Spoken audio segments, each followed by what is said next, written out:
Okay, making a little bit of progress on the wall. I've pretty much taken out the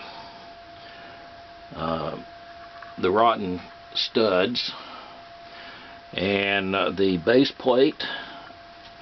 If you can see it or not, but I can get under it, and I'm trying to get rid of the rotten part of the base plate so I can put something under it that will hold everything up. And then I've got to get onto the wall on the side. So anyway, that's where we're at now. Still got some a couple 2x4s to take down, a little bit of decay up there still. So anyway, we're making some progress, onward and upward.